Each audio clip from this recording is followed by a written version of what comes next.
Hello guys, welcome to my English channel hi fi English speaker. चलो start करते हैं, देखते हैं हमारी नई स्टोरी है गाइस, और सीखते हैं बहुत ही अच्छी तरीके से। एक एक मीनिंग का आंसर जानेंगे। चलो इसका टाइटल देखते हैं गाइस, फिर और बाद में बात करते हैं ना दोस्तों। ये है हमारी 55 स्टोरी हो स्टार्ट हो रही है, और 54 जो हो गई है कंप्लीट हो चुकी है। 54 तक हमने पढ़ लिया है, वो मैंने सीक्वेंस वाइज दिया भी है, और आप लोग देख सकते हैं उसमें से।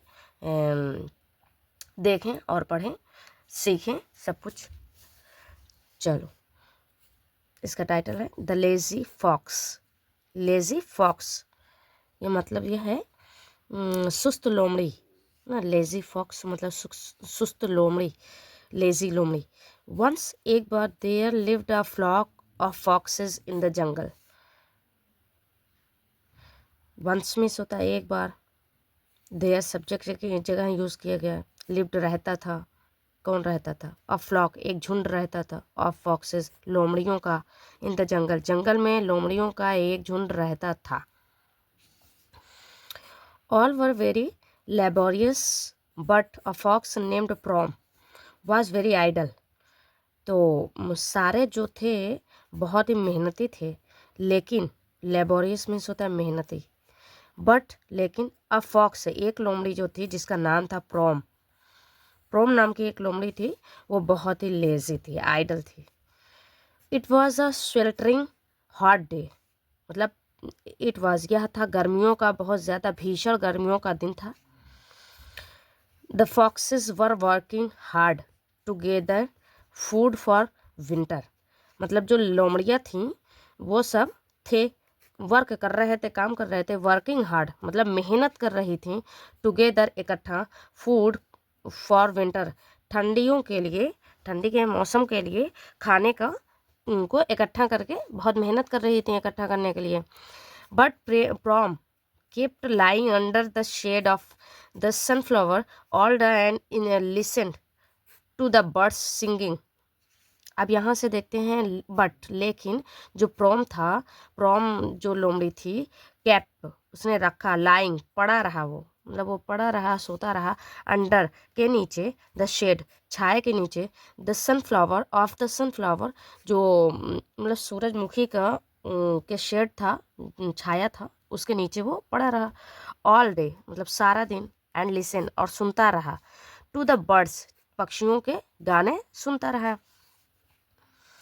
गोल्डन फॉक्स सा हिम जो गोल्डी गोल्डी लोमड़ी थी, कोई गोल्डी नेम की लोमड़ी थी, उसने देखा उसे, एंड सेड और कहा, Prom soon it will be winter. Prom जल्द ही, इट विल बी या होगा विंटर, जल्द ही ठंडी हो जाएगी, ठंडा हो जाएगा, ठंडा आ जाएगा, मतलब कहने का मतलब है कि ठंडी का मौसम आ जाएगा। You had better find food and store it. You had better तुम्हारे लिए अच्छा होगा, फाइंड ढूंढना, फूड खाना ढूंढना, एंड स्टोर इट और उसे स्टोर करके रखना, उसको स्टोर करके सबमिट करके रखना तुम्हारे लिए यह बेहतर होगा। अरिमा फॉक्स जो अरिमा लोमड़ी थी, अरिमा नाम की लोमड़ी कोई थी, ऑल्सो टोल्ड हिम उसने भी यही उससे कहा, द सेम थिंग वही चीज़।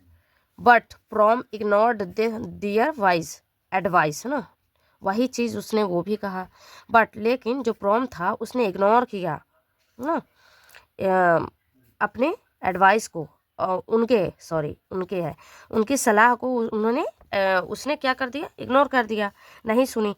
ही वॉज टू बिजी, वह था बहुत बिजी था, इंजॉइंग मज़ा करने में, मस्ती करने में, द सनशाइन मतलब धूप का मज़ा लेने में, बहुत चमकते हुए सूरज का मज़ा लेने में वह बहुत मस्त था, बहुत बिजी था।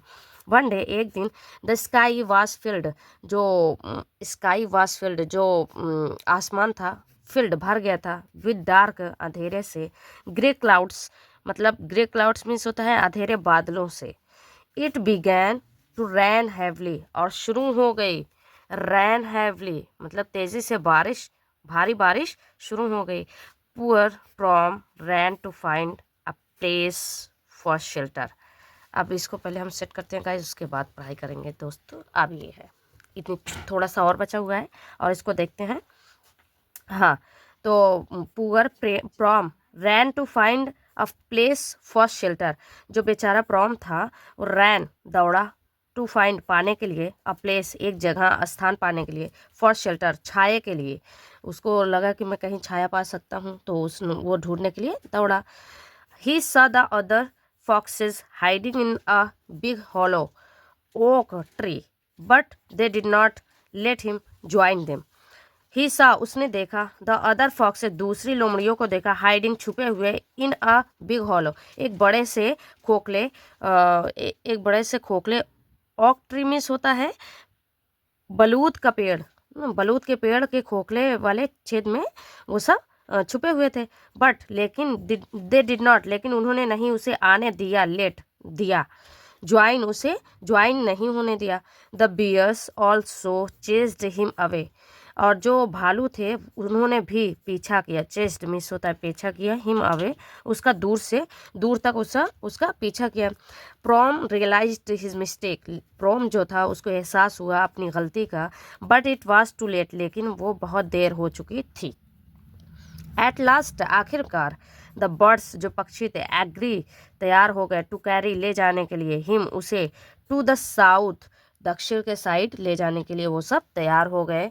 Where it was also warm and there was no need to store food. Where जहाँ, इट वॉज ऑल्सो कि जहाँ यह था हमेशा, जहाँ हमेशा रहता था, वार्म गर्मी हमेशा रहती थी, और देयर वाज और कुछ और ज़रूरत नहीं थी। ये सब्जेक्ट यहाँ नहीं है इसलिए देयर का यूज़ किया गया। वहाँ पे कोई ज़रूरत नहीं थी, no need to store food, मतलब खाने को इकट्ठा करने की कोई ज़रूरत नहीं थी। वहाँ दक्षिण साइड में वो सब लेके उसको चले गए। तो दोस्तों हमारी फिनिश हो रही है स्टोरी, मिलते हैं नेक्स्ट वीडियो में, तब तक के लिए bye bye, thank you so much. Please इसी तरह से बने रहिए और अपने दोस्तों को भी शेयर करें दिस स्टोरी अगर आप लोगों को अच्छी लगती है, और मिलते हैं नेक्स्ट वीडियो में, थैंक यू बाय।